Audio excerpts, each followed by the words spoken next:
তোমাদের দাদা ভাই আর পাপা গেছে এক বিশেষ কাজে, তো তাই আমি আর মা চা নিয়ে বসে গেছি। এখানে বিস্কিট আছে, আমার ফেভারিট বিস্কিট, আর তার সাথে সকালের লিকার চা। চলো চা থেকেই আজকের ভিডিওটা শুরু করি।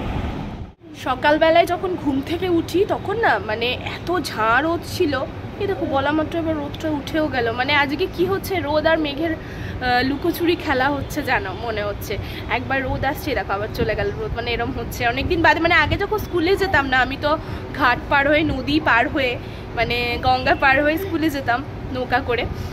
আমাদের জিয়াগঞ্জেও স্কুল ছিল, বাট আজিমগঞ্জ স্কুলটাই আমরা পড়তাম, কারণ আমাদের পাড়ার অনেকজন পড়তো, সেই সোর্সে আমিও ভর্তি হয়েছিলাম। আর আমার মেজ আব্বুর চেনা জানা সম্মানীয় ম্যাম ইন্দ্রাণীদি, উনিও স্কুলে টিচার ছিলেন।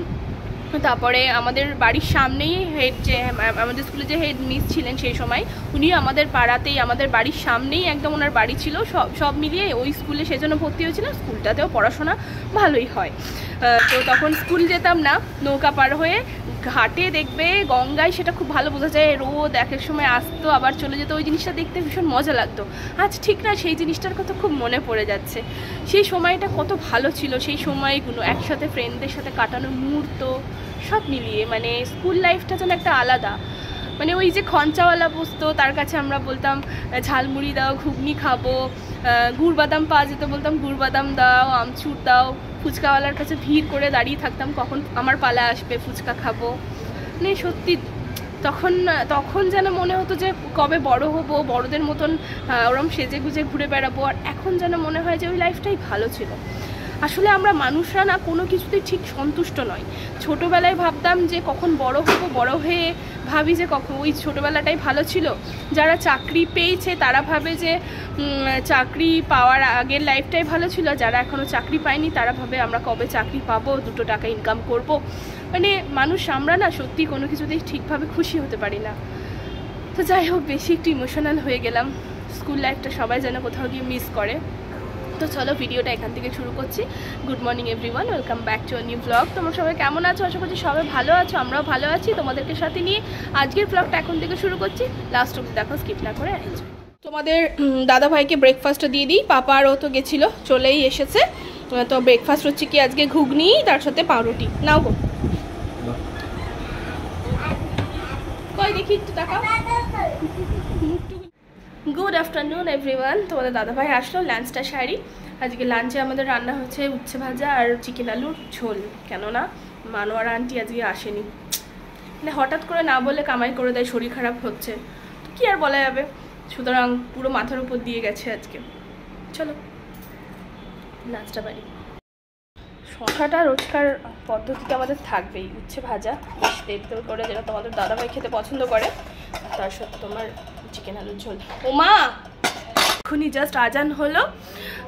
তোমাদের দাদাভাইকে ফোন করলাম, বললাম কখন আসবে। ও বললো যে আসছি। তো ও আসুক, আর মারা তো নেই, মারা তো পরশু দিন মনে হয় চলে যাবে। তো বাড়ি ঘরটা পরিষ্কার টরিষ্কার করছে, মোছা টোছা ঝাড়া, তাই আর কি। তোমাদের দাদা ভাইকে অফিস থেকে আসলো, ঠান্ডা ঠান্ডা একটু অরেঞ্জ গ্লুকন্ডিটা দিয়ে দিই। ও যদিও অরেঞ্জটা খেতে একদম পছন্দ করে না, বাট শেষ তো করতে হবে। নিম্বুরটা আছে, আগেটা শেষ হলো, তারপরে ওটা কাটা হবে। আমি যখন থেকে ড্রেস পরেছি বাবু আমার দিকে টার্গেট, মানে আমরা একটু বেরোচ্ছি একটা কাজে, ওকে তো নিয়ে যাব না সেই জন্য। আর আমি তো ফ্যাকাশেভাবে আর যেতে যেতে আমাকে নিজেকে দেখতেই মনে হচ্ছে কেমন লাগছে। তবে মানে মেকআপ ছাড়া থাকাটা একটা আর্ট। চলো বেরোই। দেখো না, ও যা ড্রেস পরেছিল বাড়িতে, ওকে শুধু প্যান্টটা পরালাম, ওই করিয়েই নিয়ে যাচ্ছি ওকে। মানে আমরা জামা পরেছি কিনা ও বেরানোর জন্য একদম ব্যস্ত। মা আসছি, হ্যাঁ আসছি মা, টাটা করে দাও, রানীকে টাটা করে দাও। ও দেখো না খেলছে, বাইরে বেরোতে পারলে তো আর কিছু চায় না। আমি কিছু কেনাকাটা করছি, তো ওর আব্বু আর ও দাঁড়িয়ে আছে, দুজন মিলে নিজের মতন খেলছে।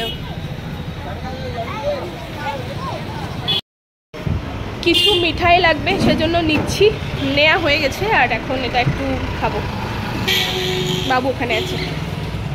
বাড়ি এসে আবার একটু বেরোতে হচ্ছে। সমস্ত কিছু কেনাকাটা করেও মানে সব হয়েছে, বাট কিছু গ্রসারির ইমিডিয়েটলি ইমার্জেন্সি কালকে লাগবে, তো আনতে হবে। আজকে মলে যেতাম, কিন্তু আজকে বিশেষ কিছু কাজে গেছিলাম বলে আর হলো না। কালকে অবশ্যই হচ্ছে কি মল থেকে কি আন। তো চলো গাড়িতে উঠি। কি অবস্থা দেখেছো, বেড়ালে করেছে। এটা তো ওখানেই আছে। দেখছি বলতে দিকে ওদেরকে যে এখন মোমো খাবো বলে দাঁড়িয়ে পড়েছি, দার্জিলিং মোমো। এখানে বেশ মোমোটা ভালো করে, তোমার চিকেন মোমো নিচ্ছি। এই যে এখানে আছে দার্জিলিং স্পেশাল মোমো, 2 রকমের চাটনি দিয়ে দিয়েছে আর তার সাথে মোমো। চলো এনজয় করি। এটা একটা ইউনিক লাগলো, যেটা চিকেন পালে বলছে নাকি দার্জিলিংয়ের দিকে খুব বেশি ফেমাস এটা। তো এবার যদি ফিউচারে আবার যাই তখন দেখা যাবে নাকি।